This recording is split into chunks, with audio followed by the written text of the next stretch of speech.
the cheetah who waited 5 years, and the moment the whole world witnessed live. The studio lights at Kenya Broadcasting Corporation poured down onto the polished floor with a cold, artificial glow. The kind of light designed to erase every shadow, every imperfection, every emotion that was not permitted to exist on live television. Elena Marquez adjusted the microphone clipped to her lapel. The movement was familiar, precise, steady. She had done this hundreds of times: live broadcasts, satellite connections across continents, segments on wildlife, humanitarian crises, natural disasters. There was no reason for this moment to feel different. More than 10,000 kilometers away, inside a sleek New York studio, 2 anchors were watching her image on a monitor. They were preparing for a familiar segment: wildlife conservation in Africa. An educational story. Accessible, predictable. Everything was following the script, until it wasn't. A side door in the Nairobi studio opened. A handler stepped inside, holding a specialized lead, guiding a fully grown cheetah. Elena continued speaking. Her voice was smooth, professional, warm enough to sound human, controlled enough to remain safe. She was explaining the sanctuary's ambassador animal program. Individual animals that could no longer return to the wild, but served to educate the public. The cheetah took a few steps forward, its movements fluid, accustomed to artificial environments. Then it stopped. Its ears rotated forward. Its amber eyes locked onto the woman standing behind the anchored desk. And it made a sound. Not a growl, not a hiss. A sharp, high-pitched chirp. A sound cheetahs use only for family. The entire studio seemed to lose its air. Elena froze mid-sentence. The color drained from her face. Her lips trembled slightly, and she whispered a single word: Duma. No one in New York understood what that word meant. But from that moment on, everything changed. Before we witness what happened next, before this moment was replayed, more than 20 million times in a single week, we must go back. Back 5 years. Back to the day a young journalist from Denver stepped onto Kenyan soil with a camera bag, an assignment, and no idea that she was about to lose and then rediscover herself. 5 years earlier, Elena Marquez was 28 years old when her news director called her into his office. She was not a star, not a standout face, but she was reliable. She knew how to tell stories. She knew how to reach viewers without resorting to tears. That was why they chose her for Africa. The network wanted a story about poaching, but not statistics, not reports. They wanted people. They wanted American audiences to feel that what was happening on a distant continent was real, painful, and worth caring about. Elena had never been to Africa. She had never owned a pet. Her childhood apartment forbade animals, and her adult life was governed by flight schedules, deadlines, and an unspoken rule of journalism: do not let emotion attach itself to the story. Yet somehow this assignment unsettled her. 3 weeks later, she landed at Jomo Kenyatta International Airport. Heat wrapped around her like a living thing. She did not yet know that she had arrived at the place where every boundary she believed in would collapse. The savannah. The Masai Mara opened before Elena, vast enough to render the concept of a horizon meaningless. Golden grass rippled beneath sunlight brighter than anything she had ever seen through a lens. Her guide was Samuel, a Maasai elder who had lived more than 40 years on this land. He spoke little, pointed often, and always noticed things Elena did not. Dr. Amara Okonkwo ran the sanctuary. She was a veterinarian, trained in London, who had returned to Kenya. Her hands were steady, her voice calm, her eyes permanently carried a familiar fatigue. Elena recognized that look. The first week passed in interviews and filming. Night patrols, wire snares, animal remains. Elena maintained her distance until 4:17 a.m. The radio crackled. A patrol had found something. The mother, the female cheetah, lay in tall grass. Her breathing was labored. Her rear leg was cinched tight by a wire snare. Infection had already spread. Pressed against her belly was a cub less than 2 months old, small, trembling, refusing to leave her side. Amara worked without pause for 2 hours. Antibiotics, IV fluids. Desperation. Elena filmed everything. Her hands shook. At 6:23 a.m., the cheetah's heart stopped. The cub made a sound. A high, broken call. Calling for a mother who would never answer. Elena lowered the camera. She could not move. She could not breathe. The cub. The cub growled whenever anyone approached, until Amara placed Elena's jacket beside it. The cub sniffed, chirped, and curled into the fabric. That night, Elena held the cub for the entire drive back to the sanctuary. 3 pounds of life, a heartbeat against her palm. The cub needed to be fed every 3 hours. The sanctuary was overwhelmed. "I'll do it," Elena said before she realized she had volunteered. That first night, exhausted, she lay down and placed the cub on her chest. It went silent. It drank. It slept, pressed directly over her heart. She named him Duma, the bond. The following weeks passed in a new rhythm. Feeding, play, growth. Duma followed Elena everywhere, chirped when she entered the room, climbed into her lap without hesitation. One evening, Amara told her gently, "He has imprinted on you. To him, you are his mother." Elena felt wonder and fear, because she knew it could not last. Separation. The call from Denver came. An ultimatum. Elena left before dawn. She did not wake him. She did not say goodbye, because she could not bear to hear him call her one more time. At the airport, Samuel held her hand. "This land has chosen you," he said. "You will return." She flew away, leaving a piece of her soul behind. 5 years without each other. The flight from Nairobi back to Denver lasted nearly a full day, with layovers in Amsterdam and Chicago. Elena sat by the window, watching clouds drift past outside, but her mind was nowhere near the sky. She saw Duma. She saw the way he curled his small body on her chest. She saw the slight twitch of his ears every time her breathing changed. She saw those young eyes looking at her with absolute trust, the kind of trust no adult human ever gives another. Elena did not sleep. She did not eat. Flight attendants checked on her 3 times, concerned about the woman in seat 14A who sat motionless, staring into nothing. When the plane landed in Denver, the cold struck her lungs like rejection. It was November, 18 degrees. Dirty snow clung to the ground in uneven patches. The air had no scent, no sound, no life. Her apartment looked exactly as she had left it, clean, organized, empty. No plants, no photographs, no evidence that any living being besides herself had ever existed there. She set her suitcase down, sat on the couch, and cried. Not loudly, not violently, just tears flowing until her body had nothing left to give. The story airs. 3 weeks later, the documentary aired. Elena edited it herself. She shaped the story around poaching, patrols, and the people risking their lives to protect wildlife. Duma appeared for exactly 30 seconds as an example, an illustration, a supporting detail. Her narration was steady, controlled, unrevealing. The audience never knew that the woman telling the story had left her heart on a savanna half a world away. The piece won a regional Emmy. Elena stood on stage holding the gold statue, smiling. No one noticed that the smile never reached her eyes. Emails from Africa. The first email arrived 2 weeks later. The subject line read, "An update on our little friend." Elena opened it with trembling hands. Duma was doing well. He had been confused for several days. Searching, chirping at the nursery door, refusing food. Then, gradually, he adapted. A young staff member named Grace had helped care for him, gentle, patient. Duma began eating again, growing again. There was a photo attached. Elena printed it and placed it in her desk drawer.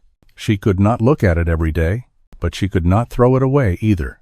More emails followed. Once a month, sometimes more. 4 months old, 6 months, 8 months. Duma running alongside other juvenile cheetahs. 1 year old, 2 years old, beautiful in a way that hurt. Elena lived through photographs. Time does not heal. People say time dulls pain. For Elena, that was not true.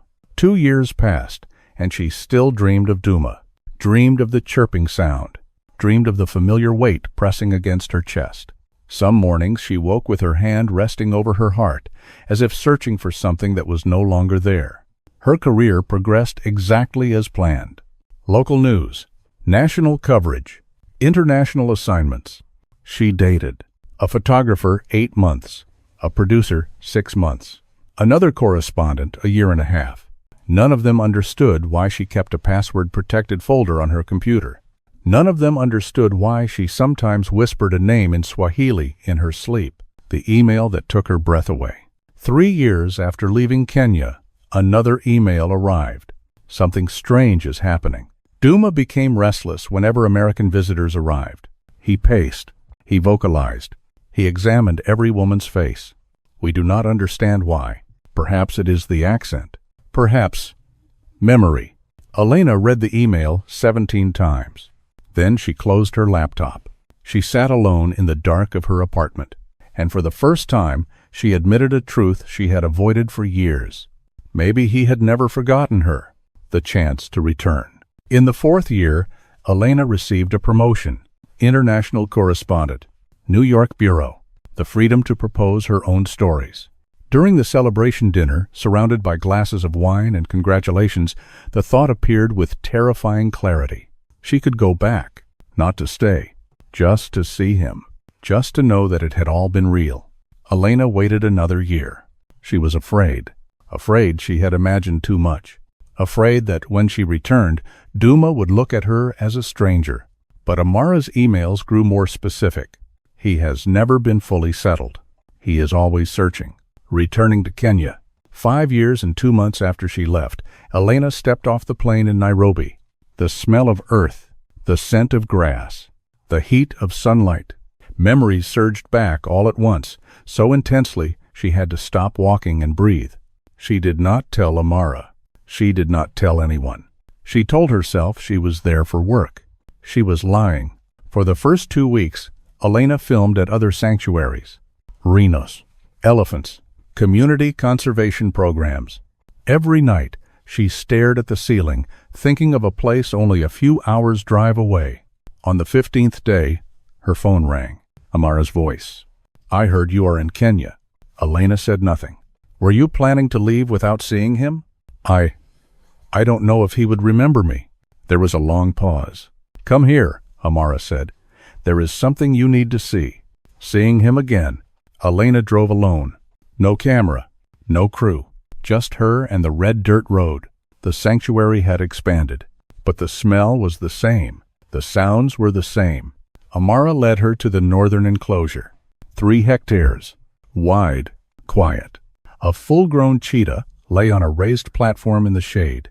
Magnificent, powerful, free within boundaries. Elena stood frozen.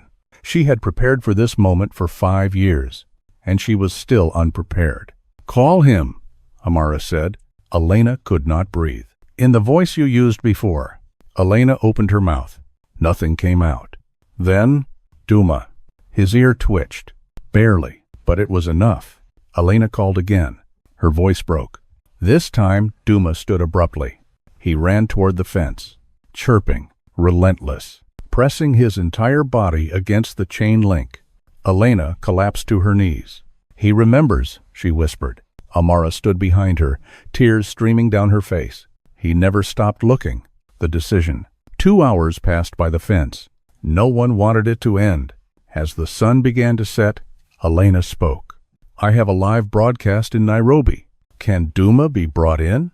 Amara studied her for a long time. Are you sure? I want the world to see that this is real. I want him to know that I came back. Amara smiled. 3 days. 3 days before the broadcast. The 3 days leading up to the live broadcast passed with an almost unnatural slowness. Elena was in Nairobi, but her mind never stayed in one place for long. She rehearsed her lines, reviewed scripts, coordinated with the technical crew, and joined meetings with New York. Everything followed procedure. Everything reflected the discipline of an experienced international correspondent. Only one thing did not follow procedure. Whenever she stopped, whenever there was even a brief moment not filled by work, the image returned with painful clarity. Duma charging toward the fence.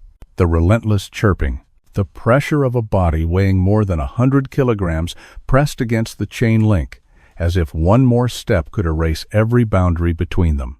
Elena did not sleep much. She did not allow her thoughts to drift too far, because every time she closed her eyes, fear surfaced. What if that day had been nothing more than instinct? What if the studio lights changed everything? What if she had magnified her own memories? And yet she always returned to the sound, the chirping. It could not be mistaken. Duma's journey.